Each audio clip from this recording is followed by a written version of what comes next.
Welcome to The Explainer. Today, we're tracing what is, hands down, one of the most astonishing business trajectories in modern history. We're going to map out the wild journey of Sam Walton. We're talking about a guy who went from being a poor farm boy in Oklahoma to the architect of a literal global retail titan. All right, let's just dive right in and see how one man's absolute obsession with saving people money completely transformed the way the whole world shops. $572 billion. That is Walmart's revenue in 2021 alone. I mean, that's just a mind-boggling number. Today, they're actually the largest employer in the world. They've got over 2 million people on their payroll and are the absolute biggest retailer on the planet when it comes to sales.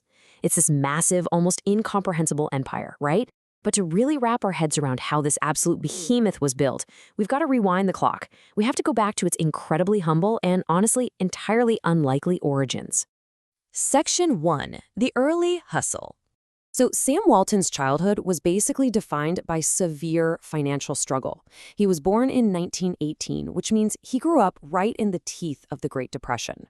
He actually watched his dad scrape together these tiny profits on deals, and he was always helping his mom run her milk delivery business, literally milking cows and hauling milk to the neighbors right after football practice. It taught him super early on exactly how much sweat it takes to earn just a single solitary dollar.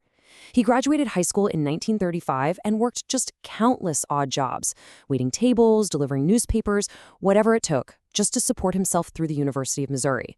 By 1940, he got his very first taste of retail, and then, soon after, World War II broke out, and he joined the U.S. Army, eventually rising to the rank of captain in the intelligence corps. But hey, let's actually pause on that 1940 retail job for a second, because the dramatic irony here is just unbelievable.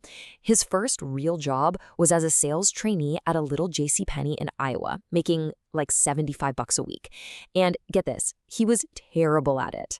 He absolutely hated the paperwork. He hated the bookkeeping. He just refused to make customers wait while he fussed around with the register. His boss literally threatened to fire him, telling him point blank, "You have no career in the retail business." I mean, wow.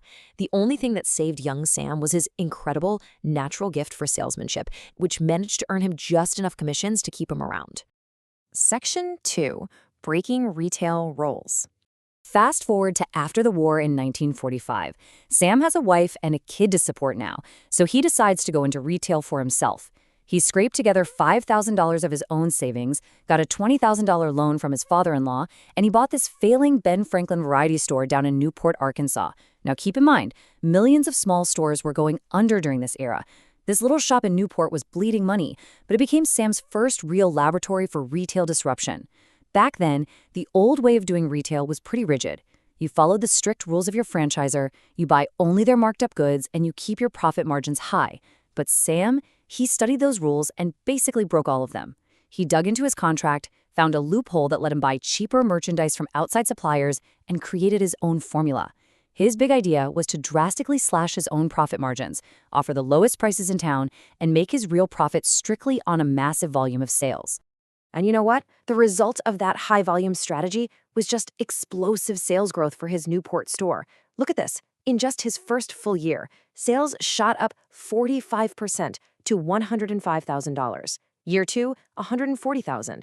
By year 3, $175,000. Because his one and only policy was making his customers' lives easier by giving them cheaper goods, they just flocked to him.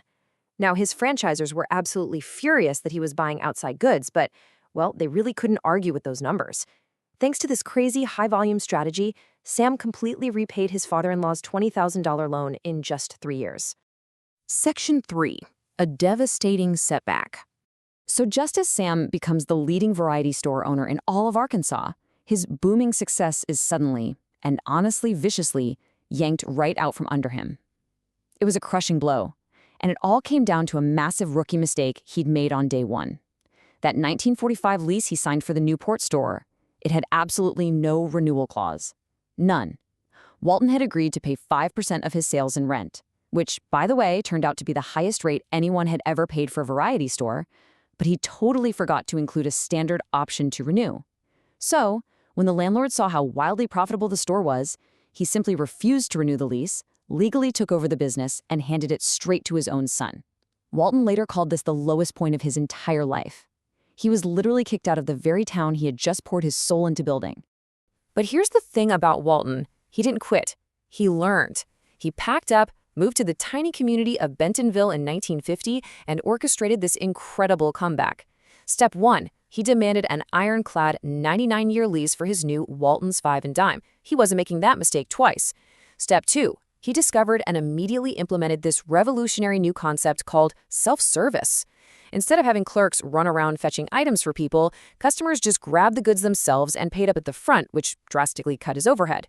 And step 3, he took those savings and slashed his prices even further.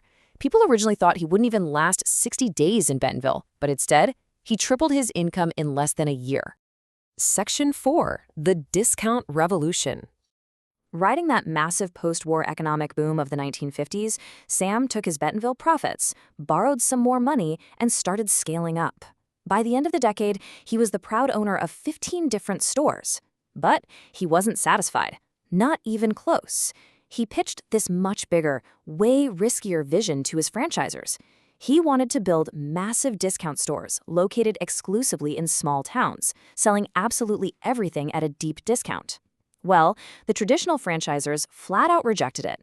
The main sticking point was the margins. To make Sam's radical low-price vision work, those franchisors would have had to cut their standard wholesale margin right in half, and they simply refused to do it. So, with nowhere else to turn, Walton was forced to take a massive gamble entirely on his own. He mortgaged his home, borrowed heavily, and basically stepped out onto the high wire without a net. The result of that massive gamble? The launch of the very first Walmart in Rogers, Arkansas in 1962. He made a few really specific, super customer-focused tweaks to the traditional operational model. First, he totally ignored the big cities and targeted only small towns. Next, he replaced those expensive wooden shelves with cheap, durable metal ones. He also kept his stores open for longer hours than anyone else in town. And, maybe most importantly, he provided massive, entirely free parking lots. I mean, customers were just utterly thrilled that they didn't have to drive all the way into a major city anymore just to find discount prices. They flocked to Walmart in absolute droves. Section 5. Scaling the Global Empire. Now, up until 1969, Walton was funding all this expansion purely through his own store profits and heavy borrowing. But if he really wanted to turn this regional success into an unstoppable national juggernaut, he knew he needed a massive influx of capital. He needed to take the company public. In 1970, Walmart's initial public offering generated about $5 million. That cash allowed Sam to pay off his debts while still holding on to 61% ownership of the company. And man, with the banks finally off his back, the expansion went totally exponential. I mean, they were adding stores by the dozen. By 1980, they had 276 locations. And from that point on, they hit this breakneck pace, opening about 100 new stores a year, and crossing the 1,000 store mark by 1990. But behind all that explosive growth was this hidden, highly efficient machinery. See, Walton knew that just having low prices wasn't enough. He really needed a logistics advantage.